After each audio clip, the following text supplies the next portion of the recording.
And we're so grateful that you chose to be here with us, both at our 211 Oconee online. Why don't you, in this room, help me welcome one more time them with us. Pastor Jason is taking a much-needed weekend with his family, resting, and he will be back soon. But we're excited about what God is doing in this series. And if you missed any of this series, I encourage you to go check it out. Again, Bethlehem Church or on your apps. It has been a phenomenal series because the reality of the series is so true, especially in the world that we live in today. And the purposes of this series is to understand that you and I were not created to live in isolation. We're not created to live in isolation, but with one another. Now, let me throw this out there. If you are a mom and you're doing digital learning and homeschooling, you might like to give isolation a shot for just a while, right?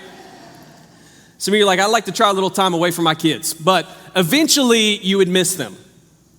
Maybe, I don't know, you might not, but eventually you would. All seriousness and joking aside, we are created to be together in unity one another. That's how God wired us.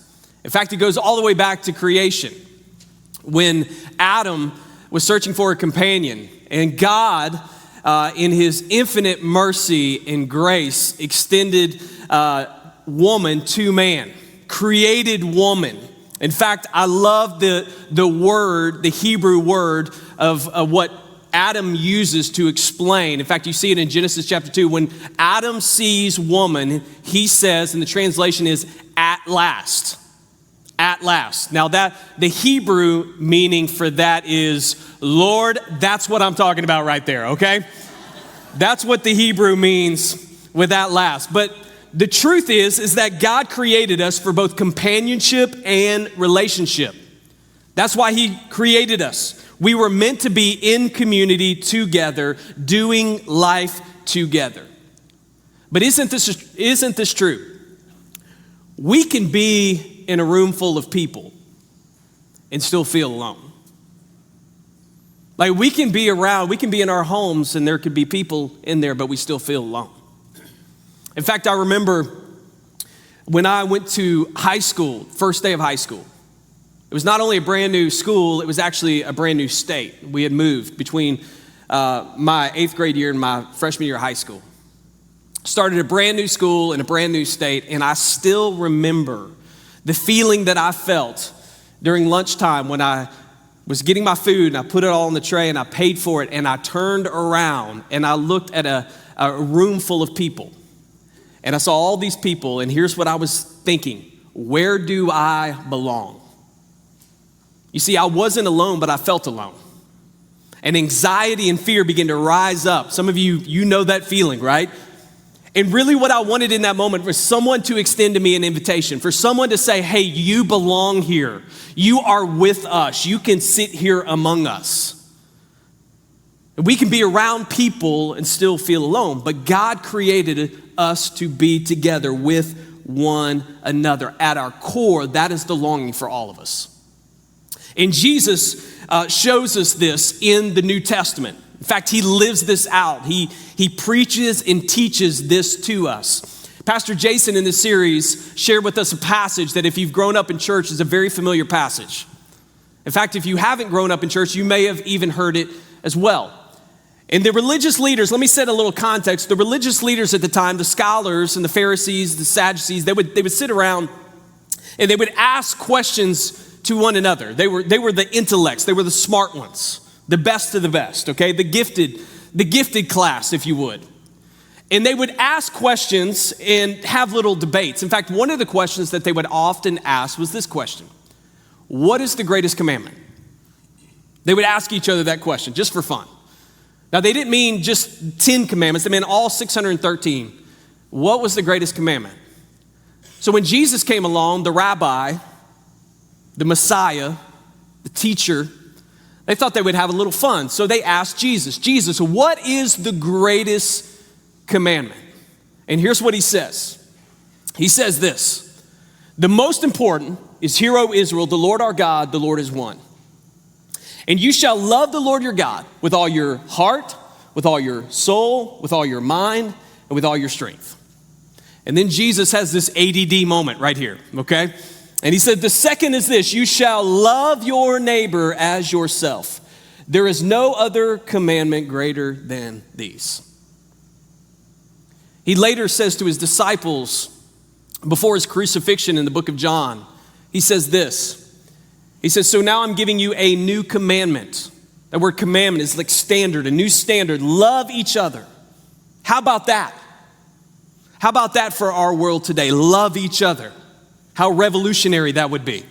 Just as I have loved you, you should love each other. And watch this, I love this. Your love for one another. Let's say that together. Your love for what? One another will prove to the world that you're my disciples. Now what Jesus is saying here is, I'm giving you a new standard, a new commandment. The way I have loved you is the standard for which you should love others.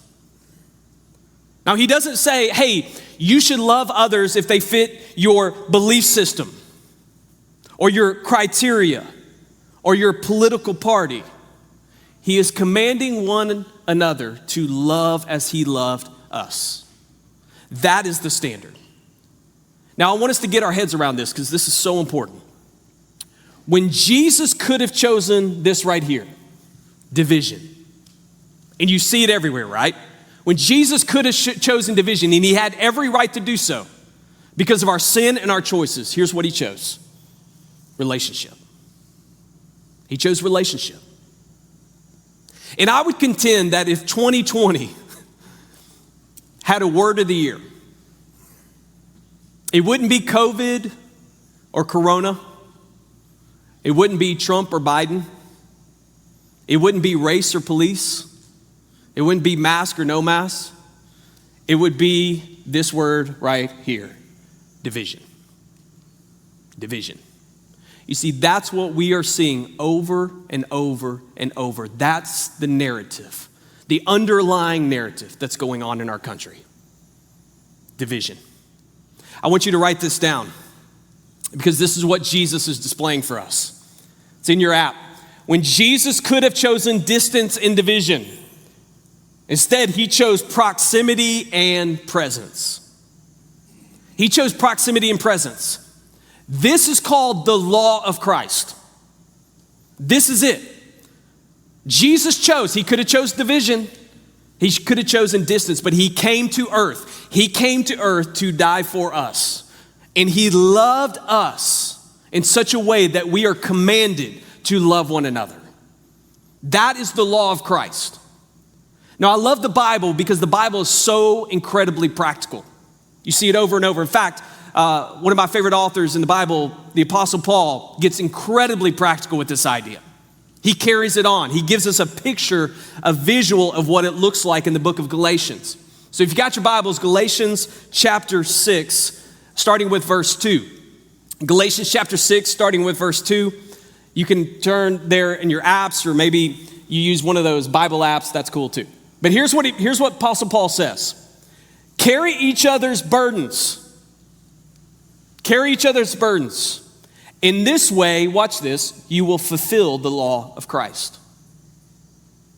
The law of Christ. You see, the way we carry each other's burdens shows how we feel about our Creator. That's the law of Christ. He's saying, tangibly speaking, this is what it looks like here. Now, the Apostle Paul doesn't say, hey, carry each other's burdens if you have a burden. He's assuming that, guess what? All of us are going to have burdens. If you don't have a burden right now in your life, guess what? You're going to have one soon. Now, some of us may just say, I think the burden is actually the whole year. Like 2020 is the burden, okay? You may be right. I don't know. I think for a lot of us, what we want to do is go back and just like put an asterisk next to 2020. So like decades from now, when we look back on this year and we wonder, why did I make such dumb choices? Oh, it was 2020. Like the whole world was losing their mind, right? But that is the word. The word burden is a powerful word. In fact, I want to give you the Greek word. The word burden, it's very interesting, is the word baros. Baros, not to be confused with Barrow, okay, the county, Barrow. I don't think barrow has a Greek word, I'm not sure. But barrows, and here's what it means. It means heavy weight. Heavy weight. It's a burden. It's a heavy weight. It's an oppression. It's a hardship. For some, it's the burden of temptation. For some, it's the burden of our moral choices, the decisions that we've made. For some, it may be a physical ailment. Maybe you're going through a physical ailment right now, an illness, and it's a burden for you. It may be a mental disorder. It may be a family crisis or maybe a loss of job, loss of employment. It might be a struggling child. It might be a struggling spouse. But it's a burden. We all have burdens. But here's what the Apostle Paul is saying. You and I weren't created to carry those burdens in isolation. You weren't created to carry those burdens in isolation. One of the things that I always say in counseling that should be a warning light for us is when you see someone beginning to isolate themselves, that should be like the warning, like the check engine light should go off of going, hey, that's a problem. Because isolation equals danger. It's dangerous to live in isolation. There's no accountability, there's no responsibility. Now, don't confuse isolation with solitude. Because we all need solitude, right? Many of us in here would take a little bit more solitude in our lives right now. But solitude is a aloneness you choose for a set amount of time. Isolation is an aloneness that feels forced upon you, whether it be because of your choices or the choices of others. It's not good to be in isolation. It's dangerous. Now, for some of us in here, mainly guys, because I'm one of them, for a lot of us in here are like, oh, I can carry my own burdens. I can carry my own weight. I can do a lot. Listen, that's not called bravery. That's called pride. It's called pride. Because all of us have times where we need help. And we need to throw up our hand and we need to go, hey, listen, I need help. I need someone to help me with this. Because, listen, we all have burdens that we carry. So, the Apostle Paul continues on. Here's what he says, verse 3. He said, if anyone thinks they are something when they are not, they deceive themselves. Each one should test their own actions. Then they can take pride in themselves alone without comparing themselves to someone else. Now, I know none of us compare ourselves to other people, right? Like that never happens. Like we never walk into a room and size up everybody and kind of wonder where we fit. And we don't get on our social media feeds and go, just how am I stacking up compared to somebody else? And what Paul's saying, that goes all the way back. That's just human nature. We have a tendency to do that. And he's saying, listen, don't compare your thing to someone else's thing. Don't do it. It's dangerous. Don't compare your thing to someone else's thing because your thing is different. So what are we accountable for? What are we responsible for? Well, here's what he says in verse 5. He says, for each person should carry their own load. Their own load. Listen, you and I are created to carry a certain load, and a load is different than a burden. In fact, the Greek word for load is the word fortion. It means capacity. It's actually used in the book of Acts to refer to a ship. In other words, you think about this, a ship has a certain capacity. Now I want you to imagine just for a second, and this is in your notes so you can see this. Imagine your life is like a cargo ship. The load is the capacity that you were created to carry. That's your load. If you think about a ship was designed to carry a certain load, capacity. It has a rating that it was called to carry. That's its load. That's what it can and should be able to carry. You and I are the exact same way. You and I have a certain capacity, a certain load that we all should carry. So what is it? Well, here's one load that we have to carry, right? Our job. Our job, like we have to go and we have to work. That's our load. Now, we would love for somebody just to give us money, send us checks in the mail, but that's not how it works, right? It's a load. How about your marriage? Your marriage is your load. It's what you were created to carry. How about this one? Your house. Because your house comes with certain responsibilities, right? Right? Because let me give you another load. Laundry, right? The load of laundry, right, moms? Like, it's never ending, the load we carry. May feel like a burden, may be sometimes. We could argue that, right? How about this one? My wife says this is my load to bear. Dishes. Dishes, like, it's never ending, right? It's never ending. We do it 3 times a day in our family. It's like never ending. How about this one? Finances, right? That's a load. That's a load. Food is a load. School. Right? You say this to your kids all the time, right? Like, this is your load. You have to do this. You have to carry this. Now, let me get personal. How about this one? Dad. Hey, guess what, dads? No one else can be a dad to your kids. That's your load. It's what God created you to carry. It's one of the most important things that you can do to carry that load. Moms.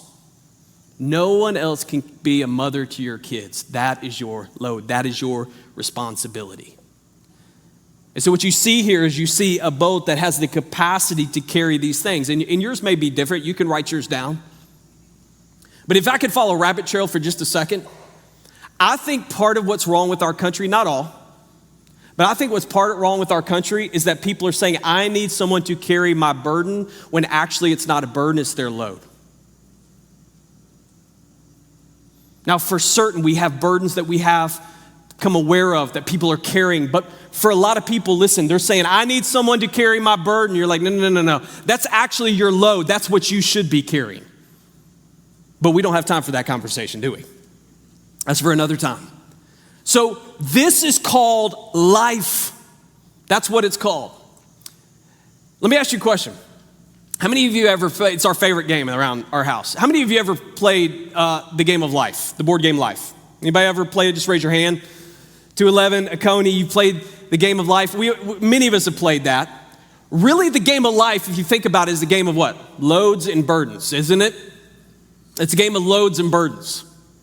Like, you have a spinner, right? And you spin it, and you land on a certain space. And when you land on a space, it may be a career. Or it may be a job. It may be a spouse or a house. Or our favorite one, a child. We landed on that space 4 times as a family, right? We have 4 children. People ask me all the time, what's it like to have 4 kids? I think Jim Gaffigan said it the best. Imagine you're drowning and someone hands you a baby. That's what it's like to have 4 kids. It's crazy. We love them all, but it's crazy. But there are other things that you can land on, right, that are burdens in the game of life. You can land on bankruptcy. You know, you can land on things that are unexpected, that hurt your bottom line, that knock you backwards in the game. That's just called life. But isn't this true? Like, oftentimes we can carry more than we think we can carry. In fact, if you have more than one child, you realize this. Think back to when you had your first child. When we had our first child, here's what my wife Lindsay and I thought. This is the hardest thing that we have ever done. We're not gonna make it through this. Like, we were calling our parent, we need help, like, you need to help us. And then 14 months later, we had our second child. And you know what we thought? We're gonna die. Like, this is actually way harder than one. And then, interestingly enough, we had our third. Now, when we had our third, we got the bright idea to send our first 2 away because we thought, well, we got a newborn, it'd be easier. You know what? When we had just a newborn, we were going on dates. We were looking at each other like, this is like being newlyweds again. Like, it was unbelievably easy. And yet it was our third kid because we had more in the tank than we realized. But there are times that loads can become burdens.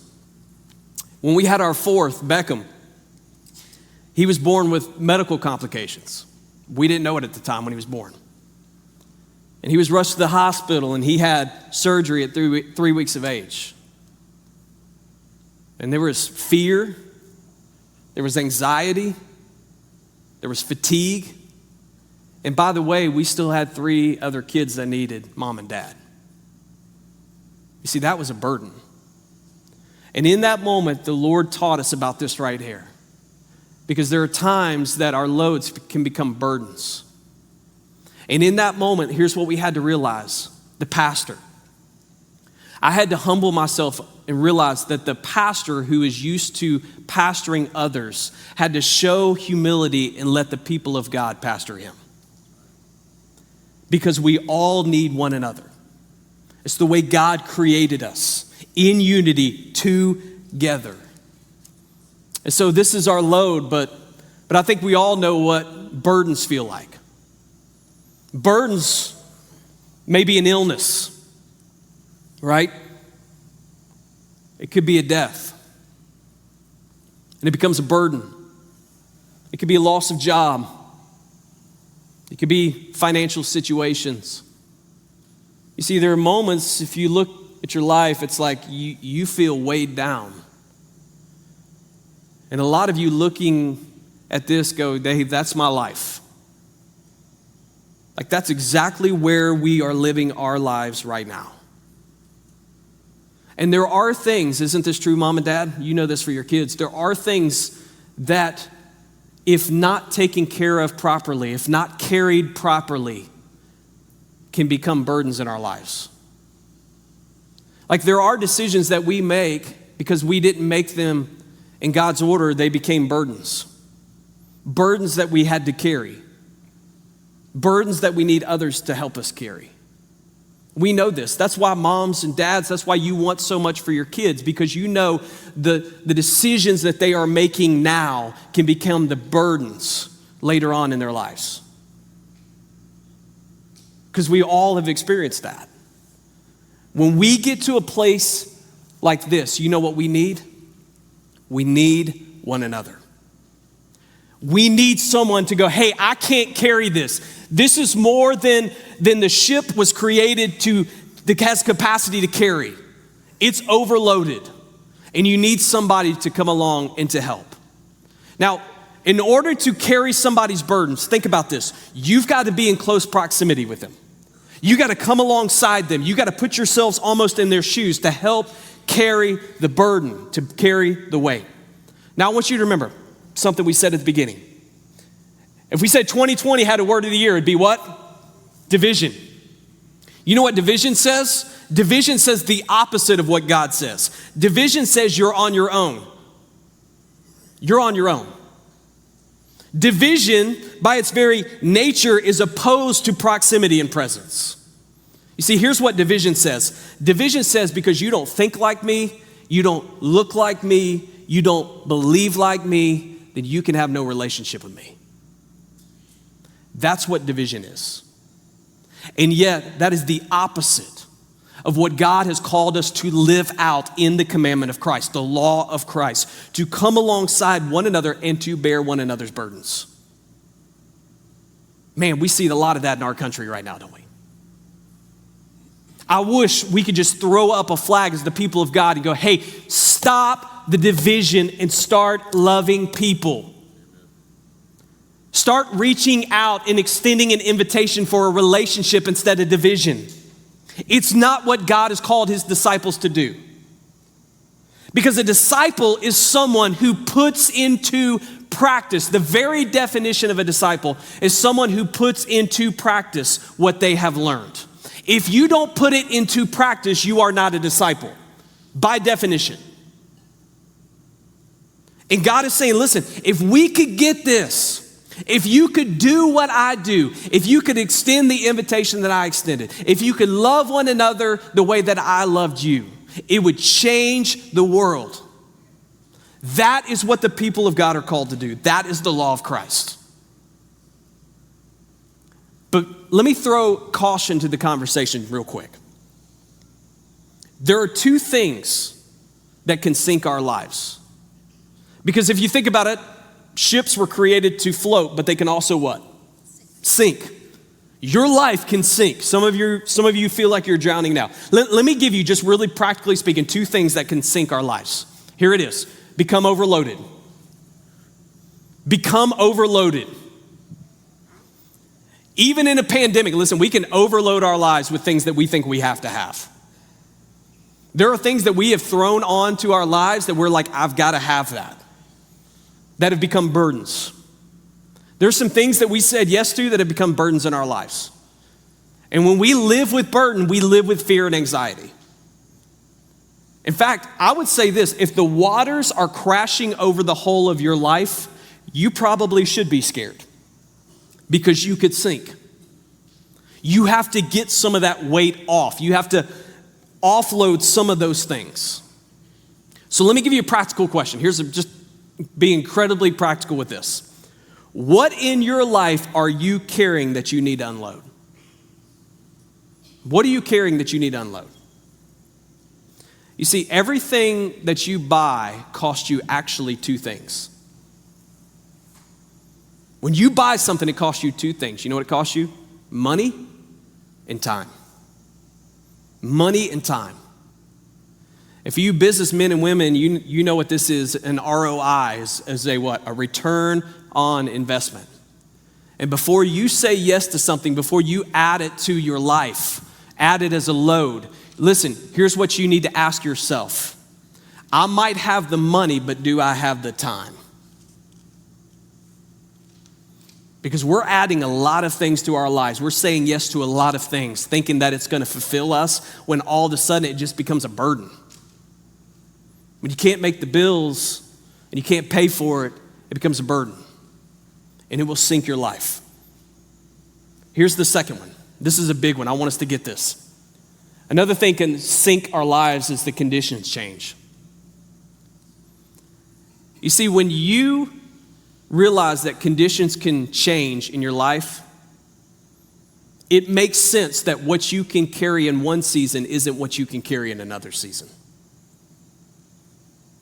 You see, I would contend that COVID-19 isn't the burden, it's the storm.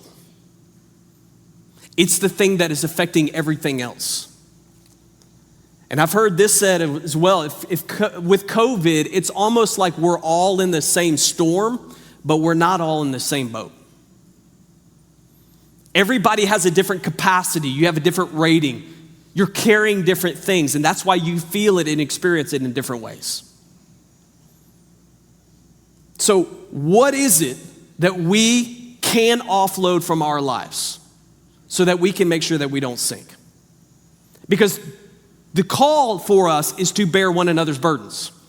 Again, let's just assume it's not an option. That one day Jesus is going to look at you and I and he's going to say, did you care for one another? He's going to ask that question. We're going to have to give an answer to it. Did you care? Did you bear one another's burdens? So how do we do that? Let me give you real practical here because I like practical teaching. So here you go. Here's what you can do. Number 1, leave margin for one another. How about this? Just light bulb moment. You don't have to live your life at capacity. You don't. If you live your life at capacity, at the rating, you can't add anything to it because it'll sink. And for some of us, listen, this should be something that is really a warning signal for us. If you're saying, I would love to help somebody, but I don't have the time, that means you are too busy. You don't have enough margin in your life. Now, there are times when we're burdened and we're overloaded, and I get this, but for many of us, listen, we have to offload some things to create some margin. You know, before the pandemic, if you really think back, and it seems like years ago, doesn't it? But if you think back before the pandemic, 6 months ago, I mean, we were living our lives as a country at a breakneck speed. I mean, you add everything you can, you work as many hours, you make as much as you can. I mean, we were just adding. And then all of a sudden, there was a shutdown. And we all realized, like we don't need to live life at this speed. We don't need all the things that we have. But the danger is that on the other side of this is you go back to the way that you used to live your life. Go, go, go, go, go, go, go. No margin. And maybe what God is saying to us is going, hey, time out. Leave some margin in your life. It matters. It's important. So you can bear one another's burdens. You know, denying yourselves to do for others what they cannot do for themselves is the law of Christ. It's what Jesus did for us. Amen? Let me give you a second. Most important thing you can do, and here it is. Pray for one another. Pray for one another. I heard someone say one time that prayer is the least I can do. I actually contend that prayer is the most you can do for somebody. It's the most you can do. In fact, the Apostle Paul says this in Philippians chapter 1. He says, I thank God every time I remember you. Every time I remember you. In all my prayers for all of you, I always pray with joy because of your partnership in the gospel from the first day until now. Paul prayed for people. He said later in Colossians chapter 1, verse 9, he said, and so from the day we heard, we have not ceased to pray for you, asking that you may be filled with the knowledge of his will and all spiritual wisdom and understanding. The Apostle Paul is saying to all of us in here, listen, we should be praying for one another. It matters. It's the most powerful, most important thing you can do is to pray for one another. Now, it may not be the only thing that God is calling us to do, but I believe it is the most important thing you and I can do is to pray for one another. And if you're watching this online or 211 to Coney and you say, well, honestly, I'm just not a good prayer, I got good news for you. The power is in the one receiving the prayer, not the one delivering the prayer. That's where the power is. That's where it comes from. Pray for one another. Let me give you 3 ways that you and I could pray. Let me give it to you. Write it down. Here it is.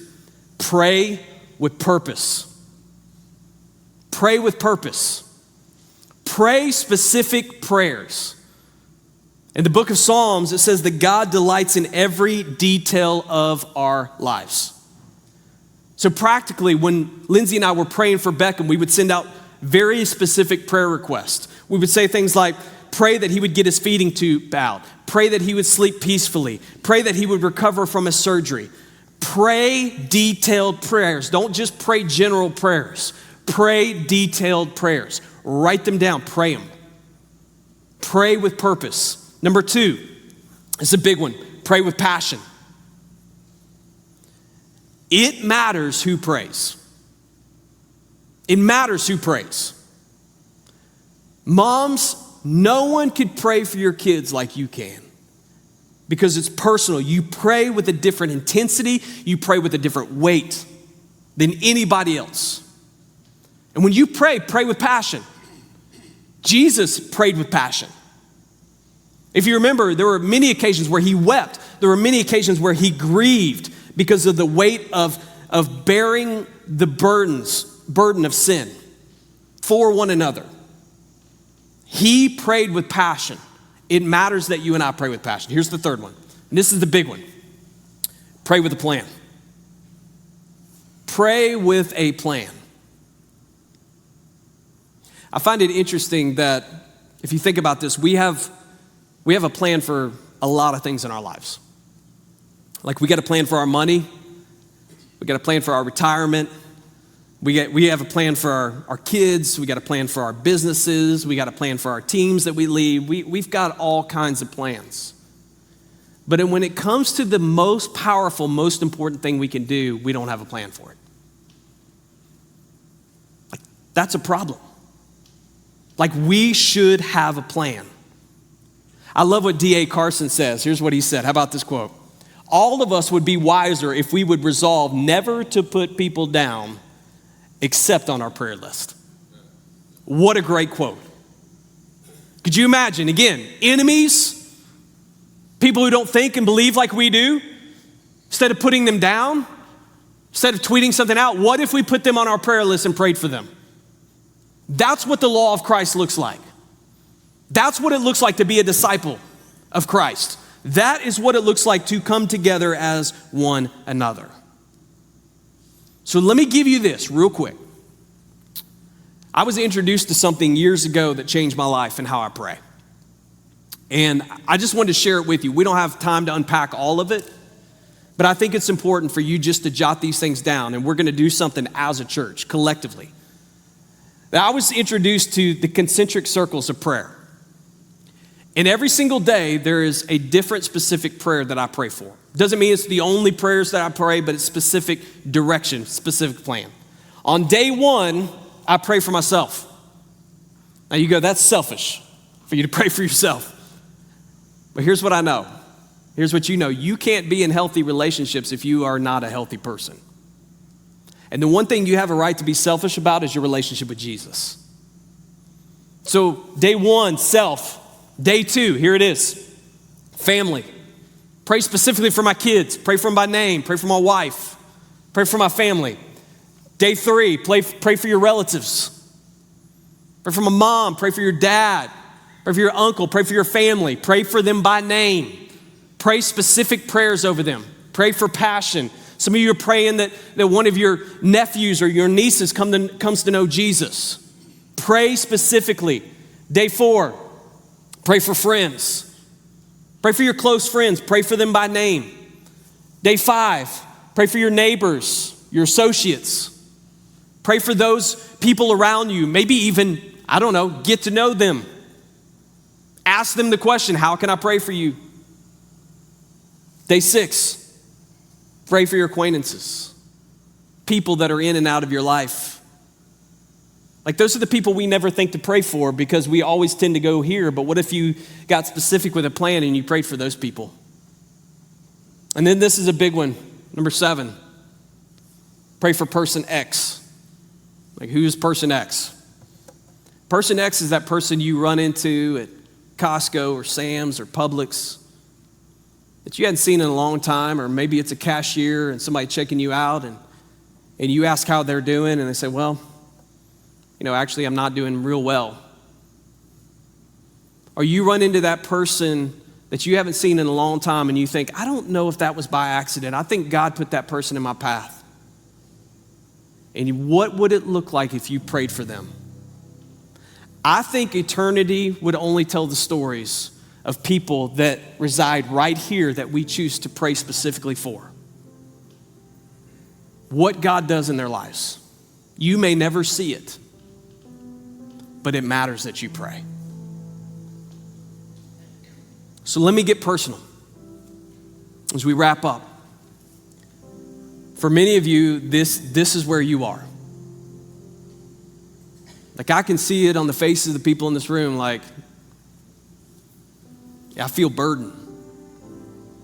My life feels heavy right now. Like you need someone to come alongside of you to help carry that weight. You need one another. You need someone to pray for you, to help you. But listen, there is one person who never gets tired.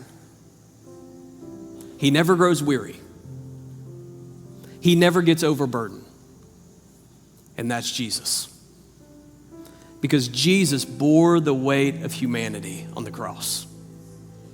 He is rated to carry all of our burdens and all of our weights. And here's what he says, cast all your anxiety, cast all your fear. You put it on me because I can handle it. And so we want to do something across all of our campuses and online. We want to take a moment to pray because we think it matters that we pray. And we want to pray for you. So I want to ask you just to bow your heads. Just close your eyes across all of our campuses online. Don't dismiss this time. If you would say, you know what, like I have a burden. Like there is a burden that I am walking through right now and I need prayer. I'm going to invite you to do something. just across all of our campuses. Do this online as well, please. Would you just stand? You just say, hey, listen, I got a burden. And listen, we're all there. Whether it be now or later, you just go, I've got a burden. I need someone to pray for me. I need prayer because I believe in the power of prayer. Just stand. 211, a Coney, online. Stand. Allow us to come alongside you, one another, and pray for you.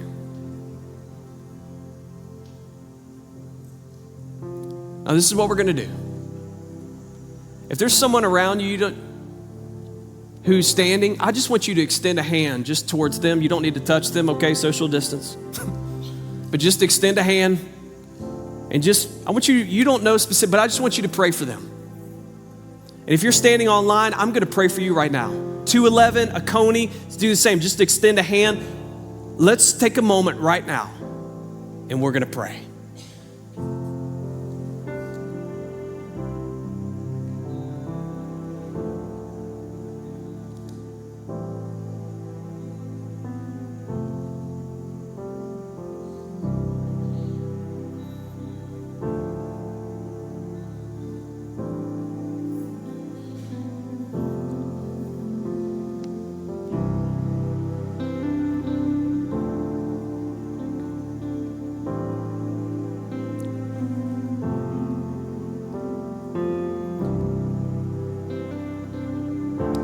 So, Heavenly Father, you say to cast all of our burdens, all of the weight, the anxiety, the fear onto you.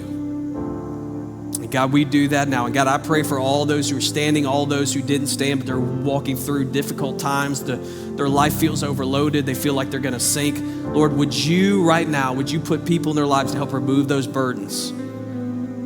God, would you help them get through this season? And God, for those of us who don't have margin in our life, God, I pray that we would create margin so that we can fulfill the law of Christ and carry one another's burdens. God, so many struggling right now, but God, we know that you can carry our weight. And God, we trust all of that to you in the powerful name of Jesus. And everyone said, amen.